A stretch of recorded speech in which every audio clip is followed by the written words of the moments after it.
Karl Gilis este alături de mine, tocmai s-a dus de pe scenă. Hi Karl. Hello, hi.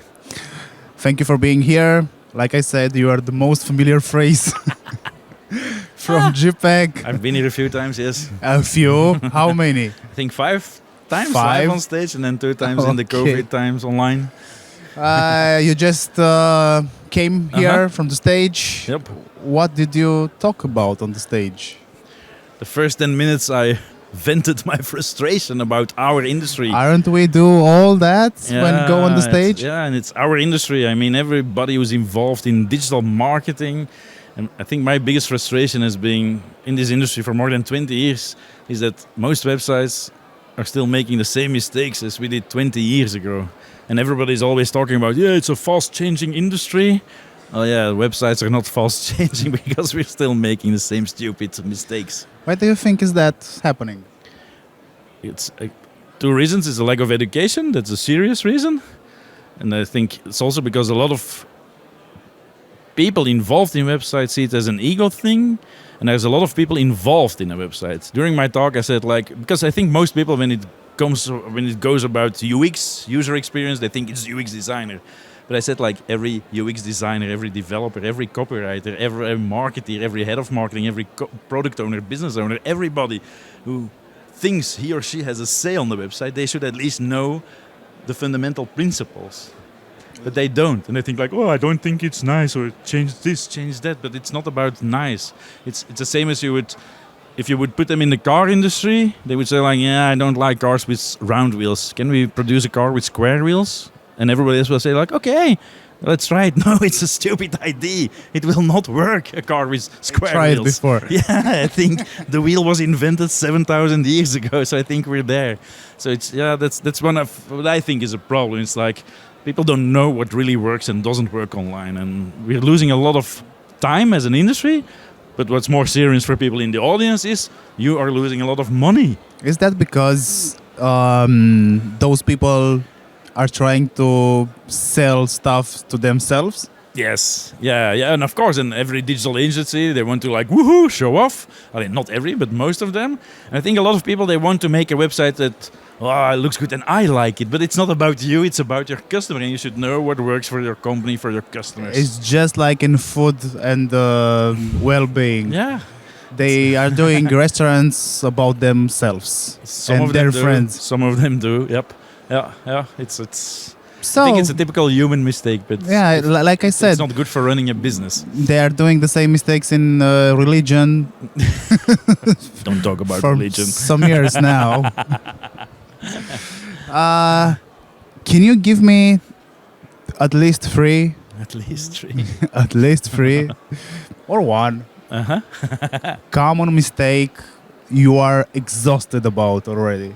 Oh, one common mistake, which what I talked about was the sliders or the carousel, something you still see on homepages where it's every few seconds there's a new message coming into place. That's the death of usability on mobile. Yeah, and what I don't understand is literally more than 20 years ago in 2002, apparently Els and we wrote a book with 101 tips for a better website, and tip number 58 was don't do that. And we're 20 years later and still a lot of websites have that. Yeah, but it looks so nice. It looks so nice, yeah. And then you say you can't do it, and then people say, but then we will make a video background. But that's also kind of sucky, not good. And that's it. It's always the same kind of mistakes. It's not only about UX or UI. It's about the resources. Yeah, but it's also because they like it, and it's very expensive. For a website to show up, in terms of energy and usage. That's what I mean. Yeah, of course. That's what we see with all these kind of mistakes. It's not only a bad user experience, but it's not good for nature in that case. It's impossible for visually impaired people to use it. It's not good for Google. So it's don't do those shiny things. On most websites, you won't see that. If it would work, a slider or a video background, Google, the homepage will have one. It's not there. Booking.com doesn't have it. Netflix, they sell you things that move on your screen, but their homepage is static. And there's a version for mobile. Yeah, sometimes it's an optimized version for mobile, but I don't think you should optimize for mobile. You should optimize for your customer, and if you do that right, your same website will work correctly and properly on mobile and on desktop. So this is one issue. Yes. Do you have one more? Oh yeah, I have several more. Can you write a book on that? Yeah. Oh well, it's something I talked about. It's like, for me, it's like a fundamental UX principle, and it's don't make me think. And the me is not me, but it's your user. And it's also the title of a book. It's a book that was written 25 years ago. There have been some updates, but I think everybody involved in websites, and not only the designers, but also the developers, the copywriters, blah, blah, blah, they should read that book.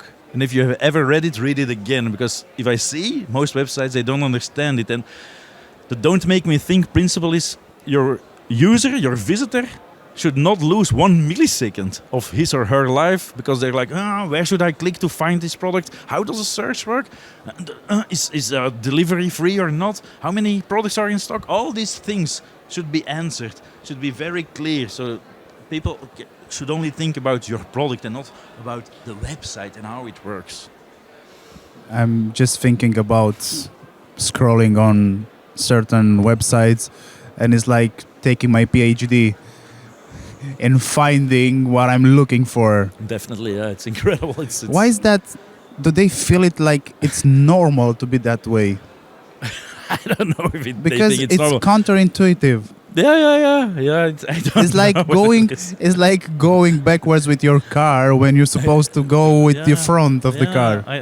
Those are things I really don't understand. Why we are still doing it, and why there's some people think they need to talk about it and discuss those things. It's like the car with the round wheels. We don't have to talk about it. It works. I have to ask you something about not religion. Artificial intelligence. Oh yes, of course, we have to do that. It's such that moment topic. And the moment Yeah. Well, you have something to say, even if I don't have a question. You see? let's go. Sorry, let's wait for the question first. No, go.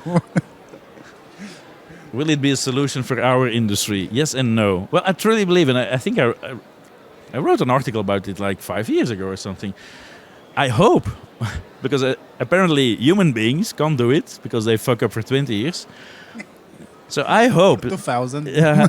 So I hope that some of the basic not basic. You are kindly invited to enter the hall. Doamnelor și domnilor, vă invităm în sală. Done. You can go on now. So when it comes to AI, and I think I wrote an article about it a few years ago, it's like, I hope that AI can be a solution for part of our industry, because apparently humans fuck up for 20 years. So I think those fundamental UX principles, when we put them in a machine, and the machine does some A/B testing, then I hope the sliders will automatically disappear from your website. It's a bit a pity that we need AI for those stupid things, but I hope that those things, the fundamental design, that AI can get it right. The same for some psychological principles, because some of them are like, X amount of people are looking at your website, blah, blah, blah. All these things are like the basic, I call it basic fundamental stuff. So I think that AI can solve that. But for the rest in our industry, you have to do your real user research and understand why your users become your client, what they like about your company, what they like about your product and service, and why they don't become a customer.